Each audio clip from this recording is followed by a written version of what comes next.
Okay, got some whatever free music from YouTube, just random song, playing on those speakers at whatever the volume level of this is, right around 50. So we'll leave it there. And then these are the $90 900 watts, not 900 watts, because the fucking things show up and they've got a 15 amp fuse in this tiny gauge line, 900 amp, well, 450 peak per speaker, so 225 RMS.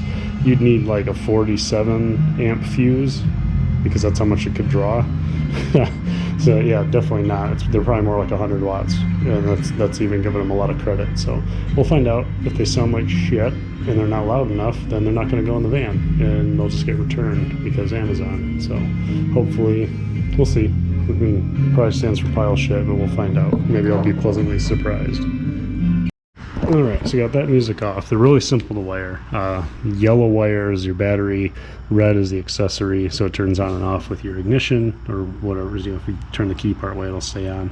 I thought about maybe just putting these on a toggle switch so that I can have the van completely off and still run them. We'll see. And this black and gray is positive with this. I think that just gives it power. It's not sending the music there, I don't think. I think they connect wirelessly, but I mean, with how low power we know they are, judging by the fuse and the wire gauge, it's completely possible. The blue line, it's kind of nice. It's a remote, so when these speakers are on, it'll send a 12 volt down this, and you can turn other things on and off, like lights or whatever. And it has RCA inputs, this input, and it's supposed to be Bluetooth on its own. So I'm just going to use my clamps. I tape out the other ends so I don't start a fire with anything but the speakers themselves. And we'll see if the computer picks up the Bluetooth and what it sounds like when we turn it on. So maybe this will spark and catch on fire. Probably this is positive. Should probably give it the right polarity. Yeah, if I thought these were actually 900 watt speakers, there's no way I would just clamp them to the side of this, but you know, I predict that I'll be putting them back in the box and returning them, but you just never know. I've been surprised in the past. So, oh, let's see. Little tiny spark, which is expected. Bluetooth mode. Oh yeah, Bluetooth mode, sweet. Just grip it. Bluetooth mode. There we go. All right. That didn't even sound great, but it's robot voice. So. Bluetooth mode, fantastic. Oh, I stood up too fast and I'm dizzy. Line input. No, not line input, losers.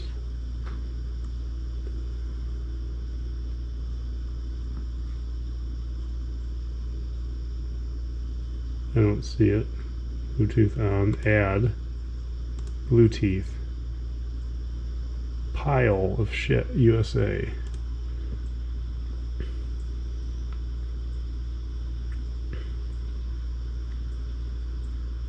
Device connected. Okay. Once let's restart that same song. I haven't touched any of the audio stuff.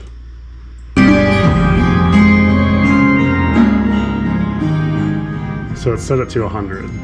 So 50.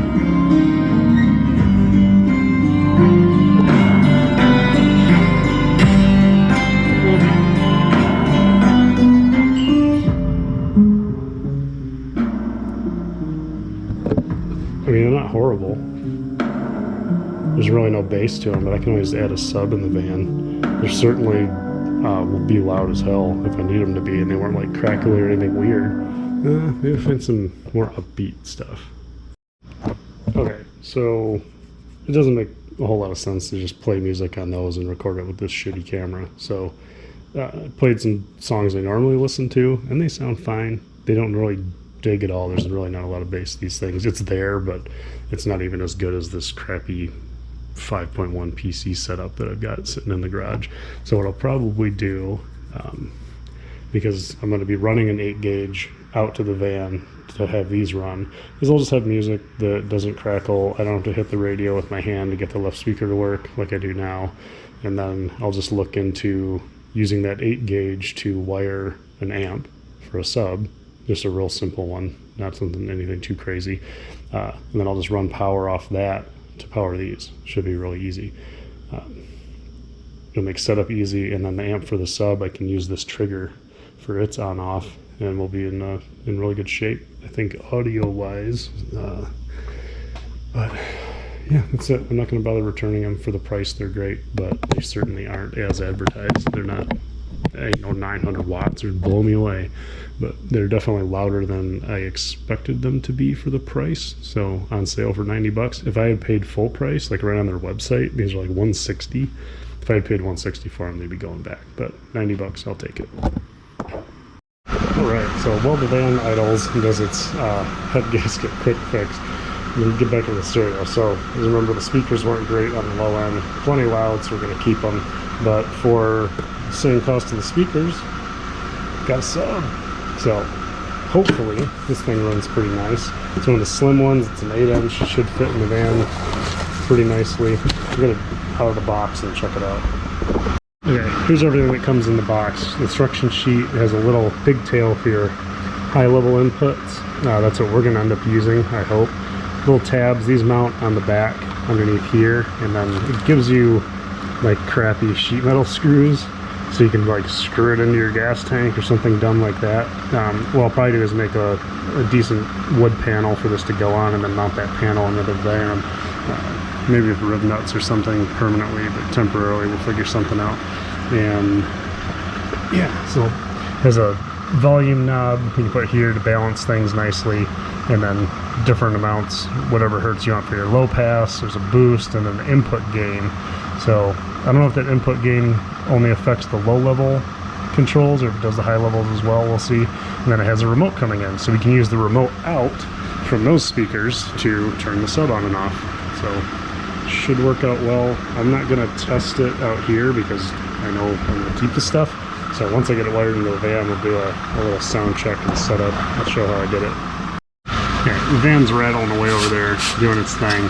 Probably it's super excited because it sees what it's getting. But what I'm banking on here is because these aren't 900 watts, I should cross and make my own sticker and have a conversion table for overseas watts versus actual watts. But just given the style of these connectors, the fact that you could put a screwdriver across them and cause issues, I think that everything that's important is in here, and the amps in here and everything. And on these gray wires, they're not powering this and having some kind of fancy wireless connection between the two. Like, this is just the speaker signal, right? This is the output of the amp that's on this side.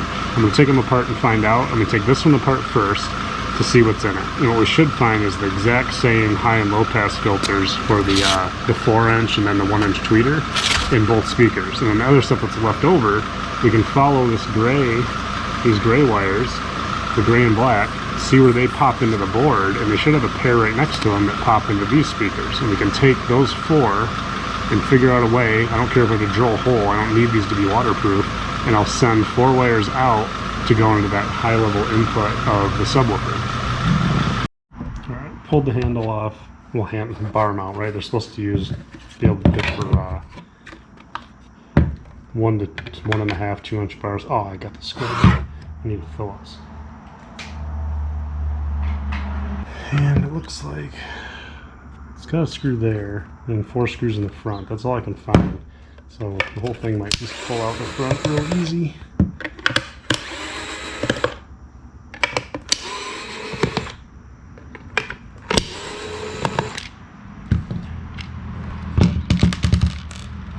Three. Come on, buddy. There we go. 4. Goes up there, so they don't roll around.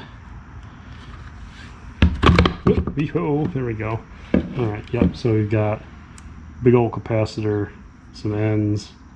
So these probably, I don't want to mess them up. Yeah, there's nothing in here, dude. So it's just a big old cap, 4.7 something. Why does it have a J on it? Is that not a cap? Either way, it's running, so wires come in, it's sharing the ground, and the input is driving this big boy, and then it runs this black wire from that cap here, so it's just using it as like a filter for that tweeter.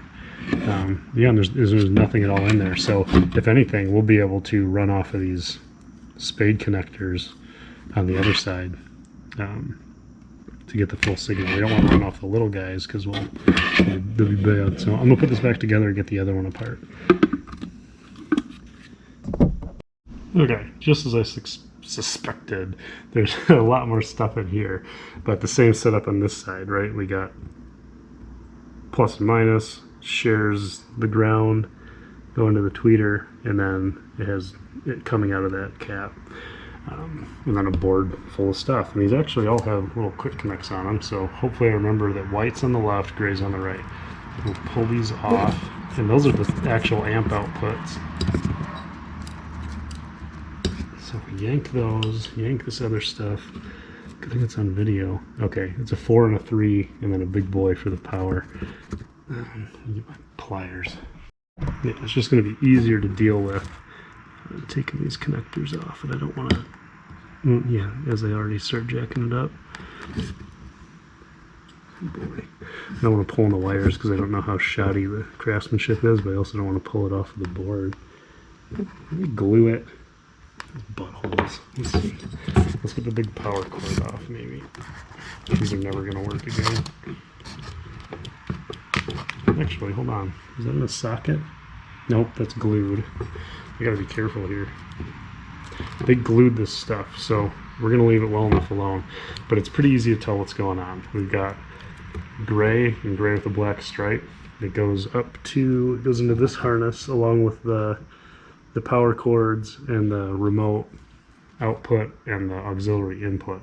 And those go into this harness here, which had in this harness the 2 gray wires. And yeah, actually, so if we look at these two, it might be hard to see at this angle.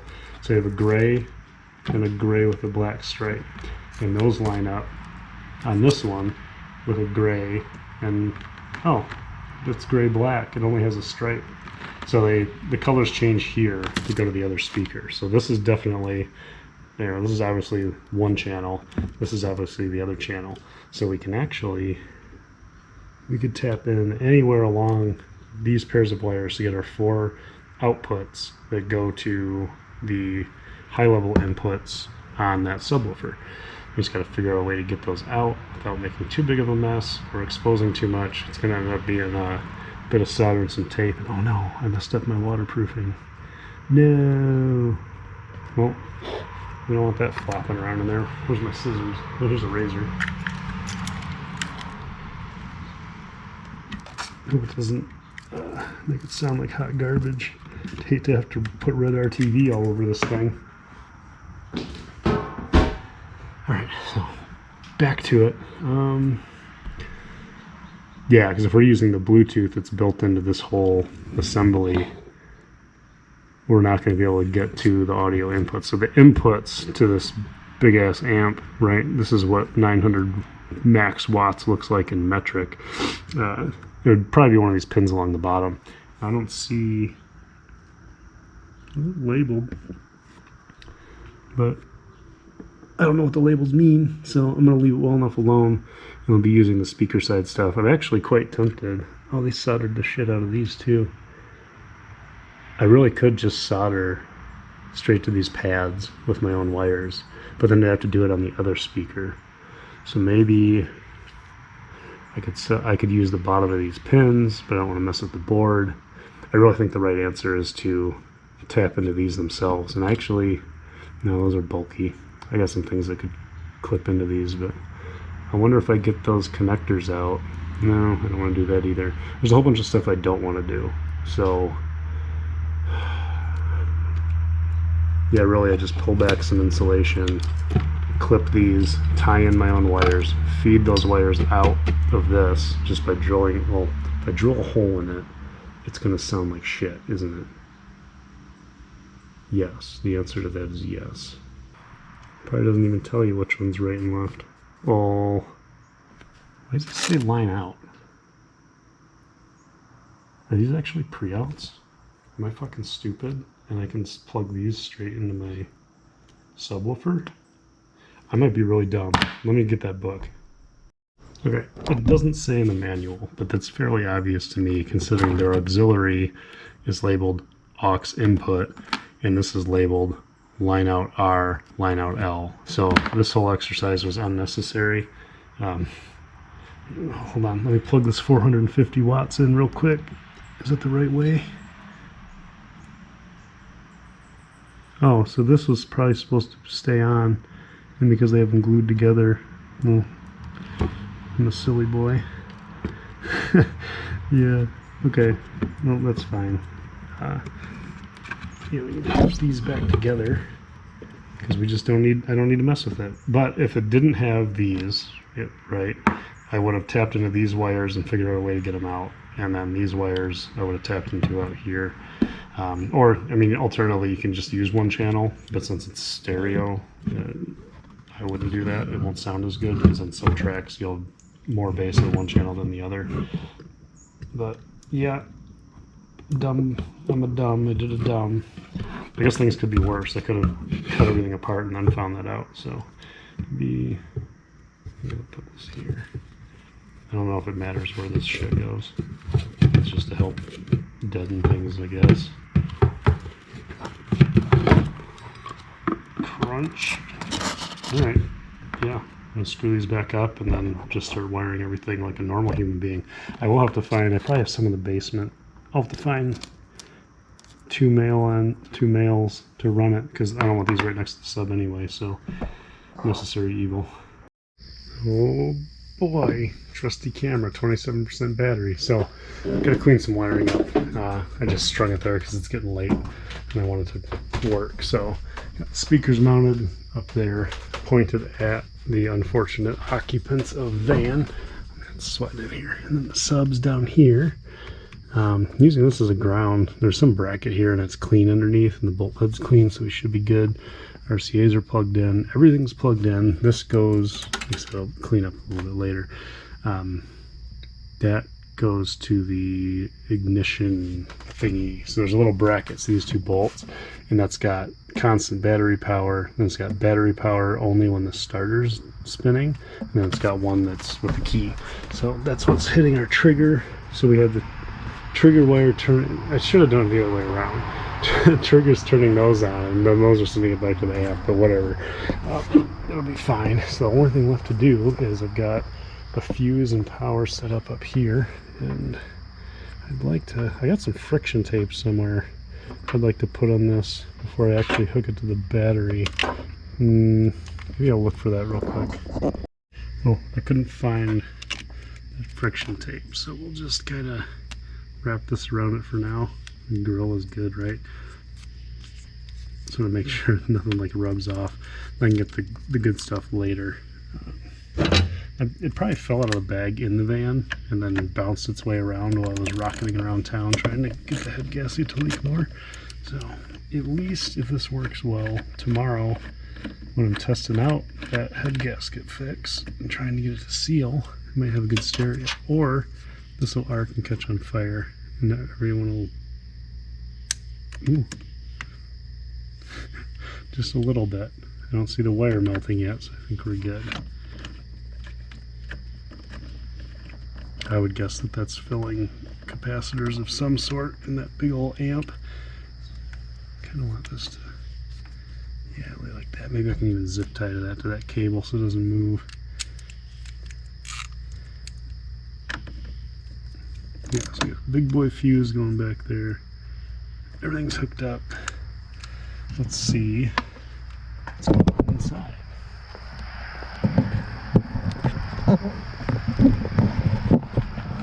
Nothing's on fire. There's no lights on, there's no buzzing. I think we're okay. There are some indicators on that sub because, you know, it's not a total pile of crap like the speakers I bought, and nothing's on there. Okay, so let me, battery's so low. Get the keys. Okay, got the little remote. It's turned all the way down for the sub. If I turn the ignition on, I should hear the lady say something about Bluetooth.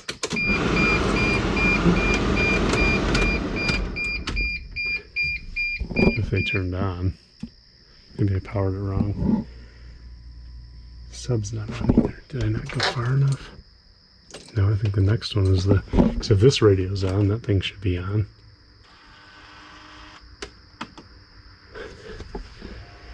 something's not getting electricity. What did I do wrong? I can only guess that's something, that thing under the seat maybe. I'm gonna start it real quick and see if stuff powers on. Because why not?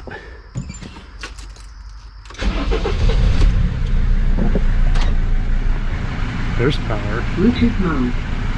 Okay, well, so it doesn't Device work. connected. It only works when the van's running. I connected the right one. Oh, it said something's connected? Oh, probably my computer. We don't want that. I might need to go tell my PC to fuck right off. I'll get it back. Okay, disconnect from the PC. Here, sure. Device connected. Yeah. And then this one, I should be able to turn that bottom switch off.